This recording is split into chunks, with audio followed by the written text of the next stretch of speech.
अस्सलाम वालेकुम। मेरा नाम डॉक्टर अंबर है और आप मेरा यूट्यूब चैनल देख रहे हैं। आज जो हम टॉपिक डिस्कस करेंगे वो बहुत ज़्यादा इम्पॉर्टेंट और बहुत ज़्यादा कॉमन इस लिहाज से भी है कि जैसे ही वेदर चेंज होता है या बारिशों का सीज़न आता है तो एक बल्क ऑफ पेशेंट्स जो होते हैं वो हमारे पास क्लिनिक में इस कंप्लेंट के साथ रिपोर्ट होते हैं। आज का हमारा टॉपिक ऑफ डिस्कशन रहेगा कॉमन कोल्ड या फ्लू। बेसिकली कॉमन कोल्ड है क्या? ये एक वायरल इन्फेक्शन है जो कि हम इंसानों के अंदर from person to person transmission या एयर ड्रॉपलेट्स के थ्रू ट्रांसमिट होता है। वायरल इन्फेक्शन, इसमें कौन सा वायरस है जो कॉमन कोल्ड करवाता है? There are many of viruses जो कॉमन कोल्ड करवाते हैं। सिर्फ राइनो वायरस के ही देखें तो मोर देन 100 टाइप्स हैं जो कि कॉमन कोल्ड करवाती हैं। तो हम स्पेसिफिकली किसी एक वायरस को लेबल नहीं कर सकते कि यही कॉमन कोल्ड करवाता है। पेशेंट हमारे पास कॉमन कोल्ड में किस सिम्टम्स के साथ आएंगे या फ्लू के अंदर के कौन से सिम्टम्स ऐसे होते हैं जो कि पेशेंट्स हमारे पास क्लिनिक्स में प्रेजेंट करते हैं। मोस्टली पेशेंट आपको ये कहेंगे कि उन्हें बुखार है, बुखार के साथ जिस्म में बहुत ज़्यादा दर्द है, कमर में, टांगों में दर्द की कंप्लेन करेंगे। थकावट की बहुत ज़्यादा कंप्लेन की जाती है। इसके साथ स्पेशली हेडेक कि वो कहते हैं कि सर में बहुत शदीद दर्द हो रहा है। सोर थ्रोट रहता है, यानी कि गले में खराश की कंप्लेन होती है। रनी नोज होता है, बिल्कुल पानी की तरह वो कहते हैं कि नज़ला बहता है। और कॉफ़ होती है जो कि ड्राई कॉफ़ होती है। मोस्टली स्प्यूटम प्रोडक्शन इतनी नहीं हो रही होती। इसके साथ साथ जो मरीज़ एक और कंप्लेन करते हैं वो लॉस ऑफ एपिटाइट, यानी कि भूख का ना लगना, कि बिल्कुल भी भूख नहीं लग रही है, तबीयत बहुत ज़्यादा बोझल है, इसकी कंप्लेन की जाती है। देखिए, मोस्टली पेशेंट क्लिनिक्स में इसलिए भी प्रेजेंट करते हैं कि ये जो सारी चीज़ें होती हैं वो उनकी डेली एक्टिविटीज़ ऑफ लाइफ जो है उसके ऊपर बहुत ज़्यादा इफेक्ट कर रही होती हैं।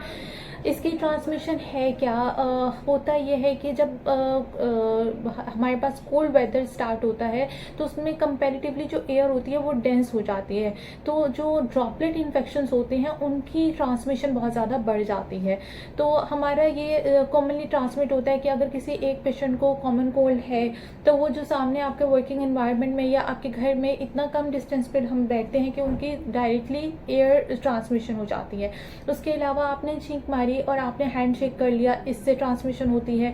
आपने स्नीज किया और वो एयर ड्रॉपलेट्स आपके एयर में आ गए और उसी एरिया से कोई और पर्सन, हेल्दी पर्सन गुजरा तो उसमें ट्रांसमिशन हो जाएगी। उसके अलावा जो इन्फेक्टेड पर्सन होता है जब वो किसी सरफेस को छू लेता है या दरवाज़ों को छू लेता है, जब उन्हीं सरफेस को दोबारा कोई हेल्दी पर्सन टच करता है तो उनके अंदर भी कॉमनली ये सिम्टम्स स्टार्ट हो जाते हैं। घरों में ये बहुत ज़्यादा कॉमन है कि अगर एक पर्सन है वो इन्फेक्ट हो गया है कॉमन कोल्ड से तो पूरी फैमिली जो है वो इन्फेक्ट हो जाती है, क्योंकि मोस्टली हमारे जो टॉवल्स होते हैं वो हम शेयर कर रहे होते हैं, ग्लास शेयर कर रहे होते हैं, बाकी बहुत ज़्यादा क्लोज कांटेक्ट होता है, स्टेशनरी सारी शेयर हो रही होती है। इसके लिए इस वजह से जो आपका पर्सन टू पर्सन ट्रांसमिशन है वो बहुत ज़्यादा इंपॉर्टेंट है इसके अंदर। इसमें ट्रीटमेंट क्या है जो कॉमनली हमें करनी चाहिए? देखिए, इसके कॉमन कोल्ड की कोई ट्रीटमेंट ऐसे खास नहीं है स्पेसिफिक। ये वायरल इन्फेक्शन है, हम इसमें जितनी भी ट्रीटमेंट देते हैं वो सिम्टोमेटिक ट्रीट कर रहे होते हैं पेशेंट को। अगर आपको सोर थ्रोट है और बहुत ज़्यादा आपके थ्रोट के अंदर आपको उलझन है या आप कह लें कि बहुत ज़्यादा वो इरिटेट कर रही है आपको, तो आपको चाहिए कि आप दिन के अंदर नीम गर्म पानी में थोड़ा सा नमक डाल के 4 से 5 मरतबा गरारे ज़रूर कर लें। उसके अलावा ये कि आप गर्म मशरूबात का इस्तेमाल ज़्यादा करें, जैसे चाय, कॉफ़ी, सूप, ठंडी चीज़ों का परहेज़ करें। कोल्ड ड्रिंक का, आइसक्रीम का, इसका इस्तेमाल थोड़ा कम कर दें। इसके अलावा जो इम्पॉर्टेंट है, एडिक्वेट इनटेक ऑफ वाटर। आप जितना खुद को हाइड्रेट रखेंगे आपकी इम्यूनिटी उतना अच्छे से वर्क करेगी।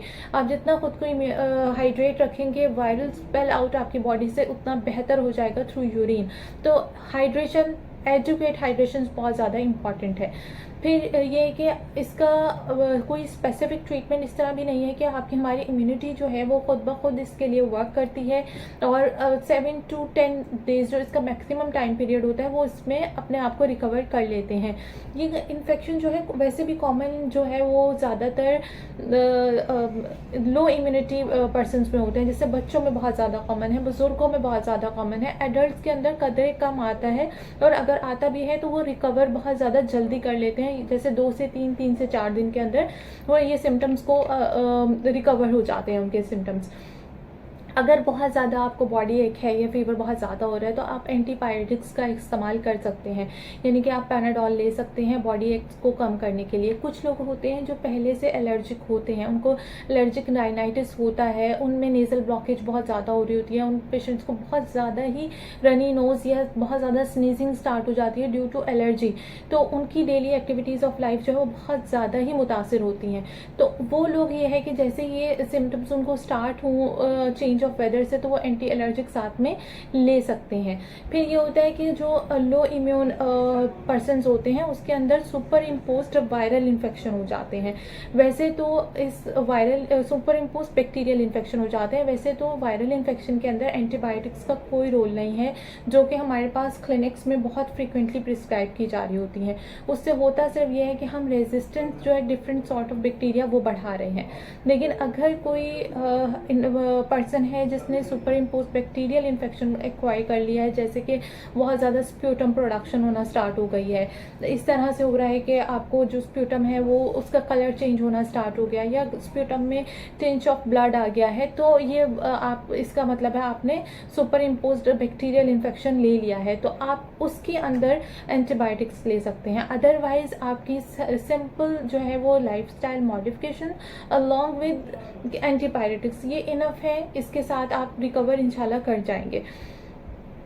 इसकी प्रिवेंशन वो बहुत इम्पॉर्टेंट है। देखिए इसका एक सीज़न है, जैसे ही हमारा वेदर चेंज हो रहा होता है, ये होता है ऑलमोस्ट नवंबर दिसंबर से लेकर मार्च अप्रैल तक का ये टाइम पीरियड है। इसके अंदर आपको कुछ चीज़ों के लिए एहतियात करनी चाहिए, जैसे कि आपको बहुत ज़्यादा हैंडशेक नहीं करना चाहिए। अगर आप हैंडशेक कर रहे हैं फ्रॉम अदर पर्सन तो आप फ़ौरन से हैंड वॉश कर लें, उसके बाद ये हैंड को सैनिटाइज कर लें।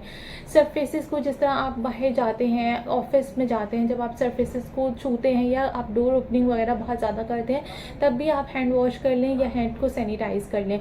अगर आपको खुद से कॉमन फ्लू या कॉमन कोल्ड है तो ख्याल रखें कि आप हाथ से छींक वगैरह को ना रोकें, या आप यूज़ करें फोरआर्म का इस जगह से, ताकि आप किसी और को कंटामिनेट ना करें उसके। या फिर आप बेहतर है कि आप टिश्यू या हैंडकरचीफ का इस्तेमाल कर लें।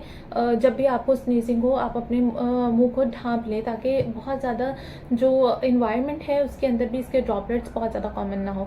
अगर घर में किसी एक पर्सन को हो गया है तो कोशिश करें कि वो थोड़ा सा 2 से 4 दिन खुद को थोड़ा आइसोलेट कर ले, अपने कपड़ों को थोड़ा सा अलहदा कर दें, तो टॉवल्स वगैरह को अलहदा कर दें, अलग ग्लास का इस्तेमाल करें, थोड़ा सा डिस्टेंस एडिक्वेट डिस्टेंस यानी कि 6 फीट का डिस्टेंस जो है वो आप मेंटेन करें, तो इससे भी हम इसके बहुत ज़्यादा फैलाव को रोक सकते हैं।